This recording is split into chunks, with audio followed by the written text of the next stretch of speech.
Hello, നമ്മളിന്ന് Rosemary വാട്ടറിൻ്റെ review ആണ് കേട്ടോ ചെയ്യാൻ പോണത്. ഒരുപാട് പേര് ഈ സെയിം ബ്രാൻഡ് തന്നെ റോസ്മേരി വാട്ടർ റിവ്യൂ ചെയ്തേ കണ്ടിട്ടുണ്ടാവും. പക്ഷെ നമ്മുടെ റിവ്യൂവിന് അതിനൊരു ഡിഫറൻസ് എന്ന് പറഞ്ഞാൽ നമ്മളത് പ്രമോഷനല്ല, ഞാൻ എൻ്റെ എക്സ്പീരിയൻസ് ആണ് കേട്ടോ പറയാൻ പോണത്. അപ്പോൾ ഞാൻ ഈ ഒരു ബോട്ടിൽ തന്നെയാണ് മേടിച്ചിട്ടുള്ളത്. സ്ഥിരമായിട്ട് യൂസ് ചെയ്യാറില്ല, എപ്പോഴെങ്കിലും യൂസ് ചെയ്യാറുള്ളൂ. അതായത് കണ്ടിന്യൂസ് ആയിട്ട് യൂസ് ചെയ്യാറില്ല എന്ന് മാത്രം. പക്ഷേ ഞാൻ യൂസ് ചെയ്തിട്ടിപ്പോൾ ഇത് ഒരു കാൽ ഭാഗം കൂടെയും ബാക്കിയുള്ളൂ, ഒരു ഇച്ചിരി ഭാഗം കൂടെ ബാക്കിയുള്ളൂ. ഞാൻ യൂസ് ചെയ്തിട്ട് എന്തായാലും ഭയങ്കരമായിട്ട് മുടി തഴച്ചു വളർന്നു എന്നൊന്നും പറയണില്ല. ലെങ്ത്ത് ആവാൻ കുറച്ച് ഹെൽപ്പ് ചെയ്യുന്നുണ്ട്, അതും കുറേ സമയമെടുക്കും. എൻ്റെ മുടി എന്ന് വെച്ചാൽ എന്ത് ചെയ്താലും ഒരു കുലുക്കമില്ലാത്ത മുടിയാണ്. മുടിക്ക് തോന്നുകയാണെങ്കിൽ വളരും, തിക്കാവും, അങ്ങനെയാണ് കേട്ടോ. ഇത് ലെങ്ത്ത് ഒന്ന് ഫാസ്റ്റാക്കാൻ ഹെൽപ്പ് ചെയ്തിട്ടുണ്ടായിരുന്നു. പിന്നെ ഇതിടുമ്പോൾ ഭയങ്കര തണുപ്പാണ് കേട്ടോ. പിന്നെ കൂടുതൽ നേരം തലയിൽ വെച്ചിട്ടുണ്ടെങ്കിൽ, അതായത് ഒരു ഇടയിൽ കൂടുതലൊക്കെ വെച്ചിട്ടുണ്ടെങ്കിൽ താരൻ കൂടുതലാവാൻ ചാൻസ് ഉണ്ട്.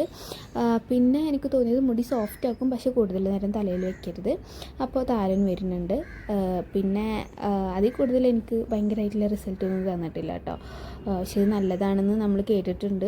ബ്ലഡ് സർക്കുലേഷനൊക്കെ കൂട്ടിയിട്ട് മുടി വളരെ ഹെൽപ്പ് ചെയ്യുന്നതൊക്കെ കേട്ടിട്ടുണ്ട്. പക്ഷേ എനിക്ക് കൂടുതലായിട്ട് ഭയങ്കര അടിപൊളിയായിട്ടുള്ള ഇതൊന്നും ഉണ്ടായിട്ടില്ലെങ്കിലും ഓക്കെ ആയിട്ടുള്ളൊരു പ്രൊഡക്റ്റാണ്. നമുക്ക് മുടി ഹെൽത്തി ആക്കി വെക്കാൻ യൂസ് ചെയ്യാം. പക്ഷേ ഭയങ്കര എക്സ്പെക്റ്റേഷനോട് കൂടിയൊന്നും ആരും യൂസ് ചെയ്യണ്ട കേട്ടോ.